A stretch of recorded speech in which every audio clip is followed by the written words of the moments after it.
भारत और अमेरिका के बीच एक अंतरिम व्यापार समझौते की अब रूपरेखा को जारी कर दिया गया है, जिसे दोनों देशों के बीच प्रस्तावित व्यापक द्विपक्षीय व्यापार समझौते की दिशा में एक महत्वपूर्ण और रणनीतिक कदम माना जा रहा है। केंद्र सरकार का कहना है कि इस फ्रेमवर्क से भारतीय निर्यातकों के लिए अमेरिकी बाजार के बड़े दरवाजे खुलेंगे। वहीं देश के संवेदनशील कृषि और डेयरी क्षेत्रों को पूरी तरह सुरक्षित रखा गया है।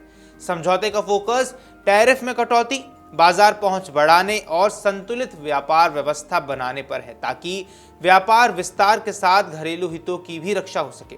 वाणिज्य एवं उद्योग मंत्री पीयूष गोयल ने यहां स्पष्ट किया है कि इस समझौते में भारत ने अपने कृषि और डेयरी क्षेत्र से जुड़े संवेदनशील उत्पादों पर कोई समझौता नहीं किया है।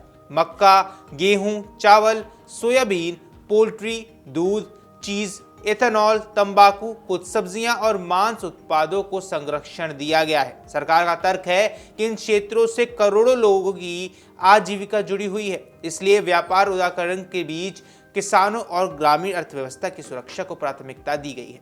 अब इससे यह संदेश भी जाता है कि भारत वैश्विक व्यापार में भागीदारी बढ़ाने के साथ अपने घरेलू सामाजिक आर्थिक ढांचे को संतुलित रखना चाहता है। अंतरिम समझौते की रूपरेखा के तहत दोनों देशों ने एक तय ढांचे पर सहमति जताई है, जिसे तत्काल लागू करने और आगे इसे अंतरिम रूप देने की दिशा में काम किया जाएगा। व्हाइट हाउस की ओर से जारी बयान में कहा गया कि यह फ्रेमवर्क भारत और अमेरिका की व्यापक द्विपक्षीय व्यापार वार्ता के प्रति प्रतिबद्धता को दोहराता है। ये पहल अमेरिकी राष्ट्रपति डोनाल्ड ट्रंप और प्रधानमंत्री नरेंद्र मोदी के बीच शुरू हुई व्यापार वार्ताओं का अगला चरण भी मानी जा रही है। अब समझौते का घोषित लक्ष्य एक संतुलित, पारस्परिक लाभ वाला और टिकाऊ व्यापार तंत्र तैयार करना है। वहीं सरकार का दावा है कि इस समझौते से सबसे ज्यादा फायदा भारतीय निर्यातकों को होने वाला है। पीयूष गोयल के अनुसार यह कदम भारतीय कंपनियों के लिए लगभग $30 ट्रिलियन की अर्थव्यवस्था वाले अमेरिकी बाजार में अवसर बढ़ाएगा। खासतौर पर सूक्ष्म, लघु और मध्यम उद्योग यानी कि MSME, किसान और मछुआरे इससे लाभान्वित हो सकते हैं। निर्यात में वृद्धि से उत्पादन बढ़ेगा और इसके साथ लाखों नई नौकरियां सृजित होने की भी संभावना है। सरकार का कहना है कि इससे महिलाओं और युवाओं को भी बड़े पैमाने पर रोजगार के अवसर मिल सकते हैं। ये पहल मेक इन इंडिया अभियान और निर्यात प्रतिस्पर्धा को भी मजबूती देने वाली अब मानी जा रही है। टैरिफ के मोर्चे पर भी अहम बदलावों की बातें सामने आई हैं।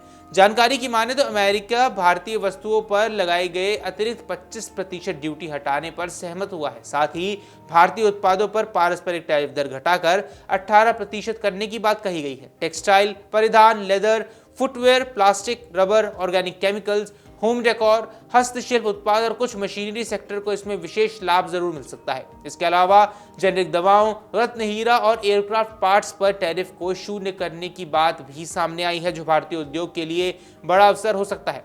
ऑटो पार्ट्स को टैरिफ रेट कोटा का लाभ मिल सकता है, जबकि विमानन क्षेत्र से जुड़े पुर्जों पर भी रियायत दी जाएगी। इस समझौते के बदले में भारत ने भी कुछ प्रतिबद्धता जताई है। अमेरिकी कार्यकारी आदेश के हवाले से कहा गया है कि भारत ने रूसी तेल के आयात को रोकने की प्रतिबद्धता जताई है। इसके बाद ही भारतीय सामान पर अतिरिक्त 25% ड्यूटी हटाने का फैसला लिया गया है। आदेश में यह भी कहा गया है कि अगर भविष्य में भारत फिर रूसी तेल आयात शुरू करता है तो अमेरिका दोबारा अतिरिक्त ड्यूटी लगाने पर विचार कर सकता है। जिसके अलावा दोनों देशों ने अगले 10 वर्षों के लिए रक्षा सहयोग बढ़ाने के फ्रेमवर्क पर भी सहमति जताई है, जिससे रणनीतिक साझेदारी और गहरी होने की संभावना है। खरीद के मोर्चे पर संयुक्त बयान में कहा गया है कि भारत अगले 5 वर्षों में अमेरिका से लगभग $500 अरब का सामान खरीदेगा। इसमें ऊर्जा उत्पाद, विमान और उनके पुर्जे, कीमती धातुएं, उन्नत तकनीक उत्पाद और कुकिंग कोल शामिल है।